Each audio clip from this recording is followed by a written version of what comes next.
ಕೋಗಿಲೆ. ಬನ್ನಿ ಯಾವ ರೀತಿ ಇದೆ ನೋಡೋಣ. ಒಮ್ಮೆ ಡೋಲಪುರ ಕಾಡಿನಲ್ಲಿ ಕೋಗಿಲೆ ಬಹಳ ಮಧುರವಾದ ಹಾಡನ್ನು ಹಾಡುತ್ತಿದ್ದಳು. ನಾನು ಕೋಗಿಲೆ, ನಾನು ಸುಂದರವಾದ ಮಧುರವಾದ ಹಾಡನ್ನು ಹಾಡುತ್ತೇನೆ. ನಿಮ್ಮೆಲ್ಲರ ಮಾತು ಕೇಳಿ ಬಾ ಬಾ ಬಾ. ಅವರ ಧ್ವನಿ ದೂರದವರೆಗೂ ಕೇಳುತ್ತಿತ್ತು. ಅಷ್ಟರಲ್ಲಿ ಅವಳ ಧ್ವನಿಯನ್ನು ಕೇಳಿ ಒಬ್ಬ ಮಾಂತ್ರಿಕ ಅಲ್ಲಿಗೆ ಬಂದು ಅವನಿಗೆ ಹೇಳುತ್ತಾನೆ, ವಾವ್, ಕೊಕ್ಕೊ, ನಿಮ್ಮ ಧ್ವನಿ ತುಂಬಾ ಮಧುರವಾಗಿದೆ. ಇದು ಸಂಪೂರ್ಣವಾಗಿ ಶುದ್ಧ ಚಿನ್ನವಾಗಿದೆ. ಚಿನ್ನ, ಹೌದು. ಆಗ ಮಾಂತ್ರಿಕನು ಅಬ್ರಕದಬ್ರ ಮಾತನಾಡಿ ಕೋಯಲ್ಗೆ ಹೇಳುತ್ತಾನೆ,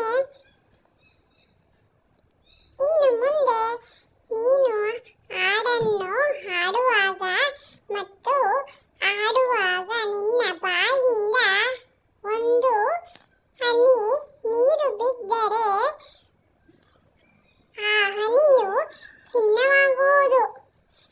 ಆದರೆ ನೀವು ಯಾವುದೇ ರೀತಿಯಲ್ಲಿ ಇಷ್ಟಪಡದ ಜನರ ಮುಂದೆ ಹಾಡಬಾರದು ಎಂಬುದನ್ನು ಯಾವಾಗಲೂ ನೆನಪಿನಲ್ಲಿಡಿ. ನಿಂದ ಹಾನಿ ಉಂಟು, ಹೀಗೆ ಹೇಳಿದ. ಇಲ್ಲ ಅಂದರೆ ನಿನ್ನಿಂದ ಹಾನಿ ಉಂಟಾಗುತ್ತದೆ ಎಂದು ಹೀಗೆ ಮಾಂತ್ರಿಕ ಹೇಳಿದ. ಅಲ್ಲಿಂದ ಮಾಂತ್ರಿಕ ಹೊರಟು ಹೋಗುತ್ತಾನೆ. ಇಲ್ಲಿ ಕೋಗಿಲೆ ಮತ್ತೆ ಹಾಡತೊಡಗುತ್ತದೆ. ಅಷ್ಟರಲ್ಲಾಗಲೇ ಚಂಪಾನರಿ ಅಲ್ಲಿಗೆ ಬಂದು ಕೋಗಿಲೆಯ ಹಾಡನ್ನು ಕೇಳಲಾರಂಭಿಸುತ್ತದೆ. ಹಾಡನ್ನು ಹಾಡುವಾಗ ಕೋಗಿಲೆಯ ಬಾಯಿಂದ ನೀರು ಬೀಳುತ್ತದೆ. ನೀರಿನ ಅಡಿಯಲ್ಲಿ ಬಿದ್ದ ತಕ್ಷಣ ಅದು ಚಿನ್ನವಾಗಿ ಬದಲಾಗುತ್ತದೆ. ಚಂಪಾನರಿಯು ತನ್ನ ಮುಂದೆ ಇರುವ ಚಿನ್ನವನ್ನು ನೋಡಿ ಬಹಳ ಸಂತೋಷವಾಗುತ್ತದೆ ಮತ್ತು ಅದನ್ನು ತ್ವರಿತವಾಗಿ ಎತ್ತಿಕೊಂಡು ಅಲ್ಲಿಂದ ತನ್ನ ಮನೆಗೆ ತಲುಪಲು ವೇಗವಾಗಿ ಓಡುತ್ತದೆ.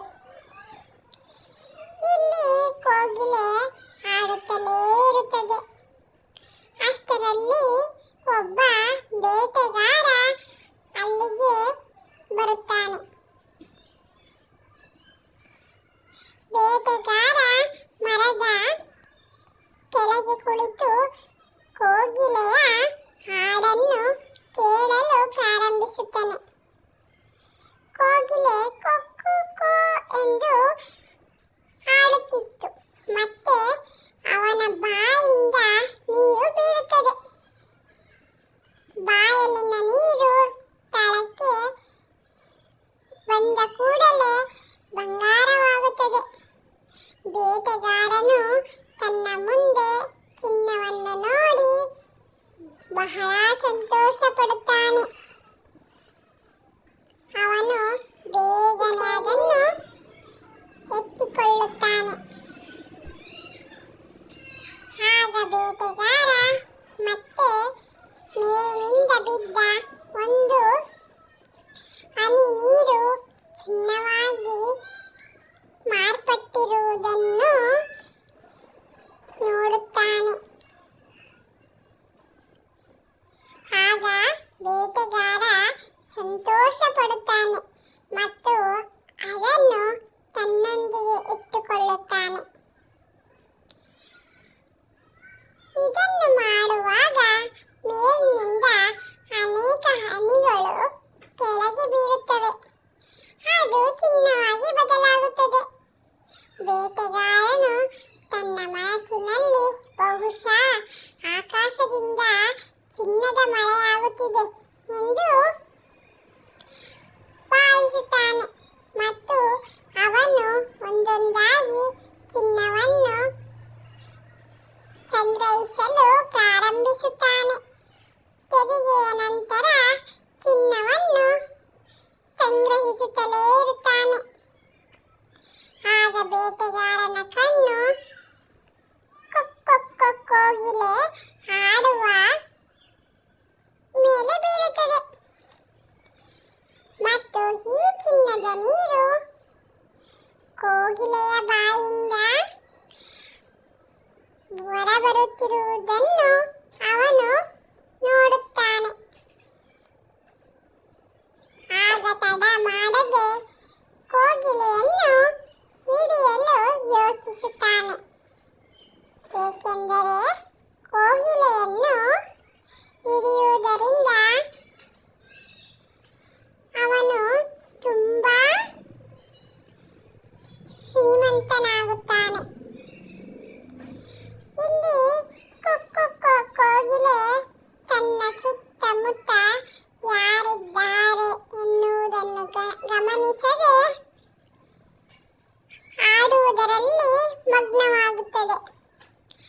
ಆಗ ಬೇಟೆಗಾರನು ತನ್ನ ಬಲೆಯನ್ನು ಬಹಳ ನಿಧಾನವಾಗಿ ಎಸೆದು ಕೋಗಿಲೆಯನ್ನು ಹಿಡಿಯುತ್ತಾನೆ. ಬಲೆಯಲ್ಲಿ ಸಿಕ್ಕಿಬಿದ್ದ ತಕ್ಷಣ ಕೋಗಿಲೆ ಹೇಳುತ್ತದೆ, ಹಾಳು, ನಾನೇನು ಮಾಡಿದೆ? ನಿನ್ನ ಸುತ್ತಲಿನ ಜನರಿಂದ ದೂರ ಇರು ಅಂತ ಮಾಂತ್ರಿಕನು ಹೇಳಿದ್ದ. ಈಗ ನೋಡಿ, ನನ್ನ ಅಜಾಗರೂಕತೆಯಿಂದ ನಾನು ಏನು ಮಾಡಿದೆ? ನೆಟ್ಟಿಗೆ ಸಿಕ್ಕಿಬಿದ್ದಿದ್ದಾರೆ. ಇಲ್ಲಿ ಕೋಗಿಲೆಯನ್ನು ತೆಗೆದುಕೊಂಡು ಹೋಗುವಾಗ ಬೇಟೆಗಾರನು ಈ ಕೋಗಿಲೆಯನ್ನು ರಾಜನಿಗೆ ಏಕೆ ಕೊಡಬಾರದು ಎಂದು ಮನಸ್ಸಿನಲ್ಲಿ ಯೋಚಿಸುತ್ತಾನೆ. ನಾನು ಅದನ್ನು ರಾಜನಿಗೆ ಕೊಟ್ಟರೆ ಅವನು ನನ್ನನ್ನು ಅರಮನೆಯಲ್ಲಿ ವಾಸಿಸಲು ಬಿಡುತ್ತಾನೆ. ಆಗ ನನ್ನ ಇಡೀ ಜೀವನ ಆರಾಮವಾಗಿ ಕಳೆಯಬಹುದು. ಹೌದು, ಇದು ಸರಿಯಾಗಿರುತ್ತದೆ. ಹೀಗೆ ಆಲೋಚಿಸುತ್ತಾ ಬೇಟೆಗಾರ ರಾಜನನ್ನು ತಲುಪಿ ಇಡೀ ಕಥೆಯನ್ನು ಹೇಳುತ್ತಾನೆ. ರಾಜನು ಕೋಗಿಲೆಯನ್ನು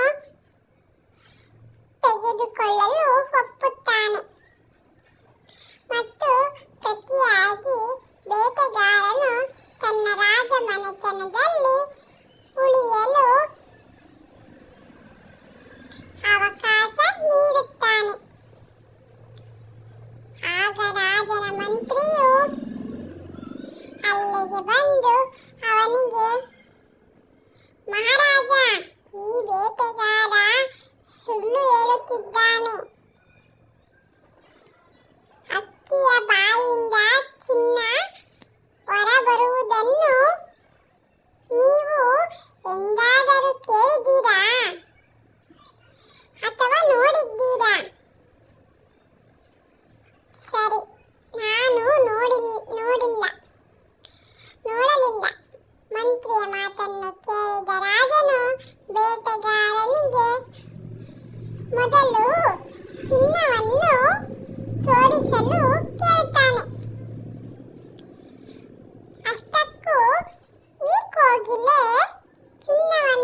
ಬೇಟೆಗಾರನನ್ನು ಹಿಡಿಯುತ್ತಾನೆ.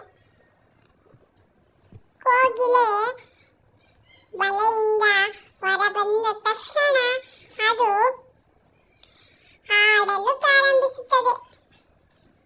ಅದರ ಬಾಯಿಂದ ಕೆಳಕ್ಕೆ ಮತ್ತೆ ಚಿನ್ನವಾಗಿ ಬದಲಾಗುತ್ತದೆ.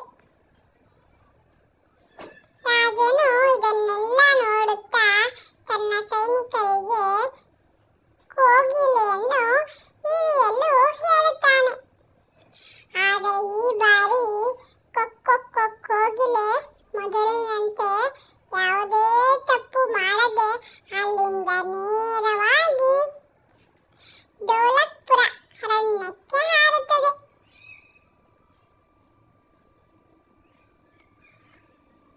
ಈ ಕತೆ ಕೇಳಿದ್ರಲ್ವಾ? ಇದರ ನೀತಿ ಏನು ನೋಡೋಣ ಬನ್ನಿ.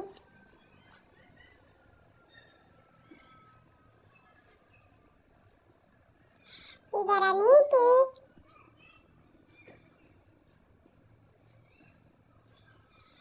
ಈ ಕಥೆಯಿಂದ ನಾವು ಯಾವಾಗಲೂ ನಮ್ಮ